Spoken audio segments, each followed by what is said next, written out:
According to the Government of Ontario, approximately 1.85 million people in Ontario have a disability. That's 15.5% of Ontario's population, or 1 in 7 people. As the population ages, that number will increase to 1 in 5.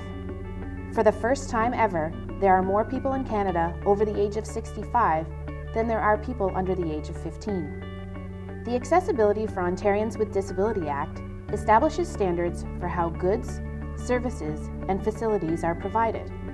Section 6 of the Integrated Accessibility Standards requires self-serve kiosks to be designed to be used independently and securely by all.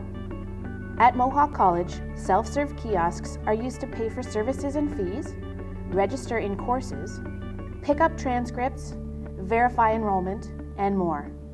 Before the kiosks were installed, the campus didn't have quite as many students as we have now, but even with the limited number of students that we had wanting to access services, there were very long waits. So the students would have to stand in line or queue up in order to speak with a student services representative. Now with the kiosks, it's a little bit more quick, that they can access their tickets independently, select which part of the student services department they would like to speak with, and then wait their turn.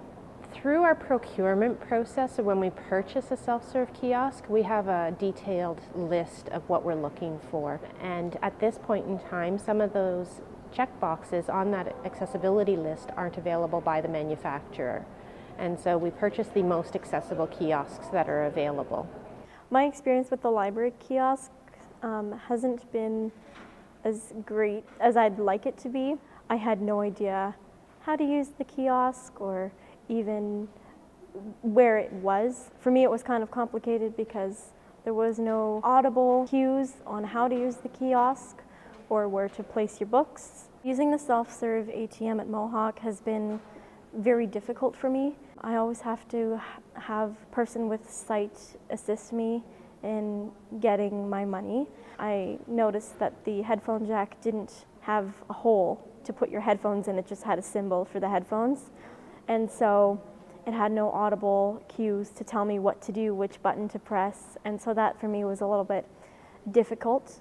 I know touch screens are very helpful for individuals with sight, but for people with visual impairments or any disability along that line, it's very hard for us to navigate around the screen because there's no texture or tactile markings, no raised markings to guide us along the screen and show us how to use it. But I think I'd have to still see a sighted or a person with sight, to help sort of get my things done either at the square or check out books at the library or get money out of an ATM because I can't navigate them yet. On the mohawkcollege.ca/accessibility website, there is a portion for feedback where students can provide their feedback through the internet about any accessibility things that they see at the college. There's also manual cards that people can acquire at many sites around campus to provide a written feedback, or there's a phone number that they can call to reach the AODA accessibility manager at the college. There are people here to help you. It's just nice to be able to be independent and to do things yourself. Mohawk College's 2016 to 2018 Accessibility Plan commits to incorporating accessibility features in all self-serve kiosks on campus by January 1st, 2013. 4 self-serve kiosks were evaluated at the Fennell campus: the library's self-checkout, the parking kiosk in Lot 5, the self-service kiosk in the square, and the ATM situated outside the library.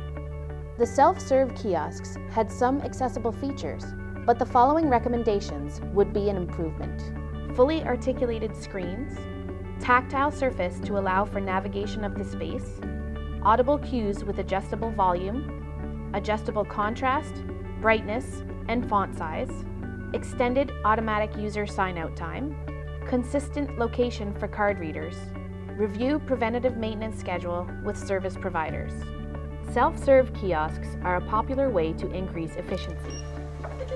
By continuing to include the needs of all individuals in the design and implementation of self-serve kiosks, they can be an effective and accessible method of delivering services. Accessibility is not about disability.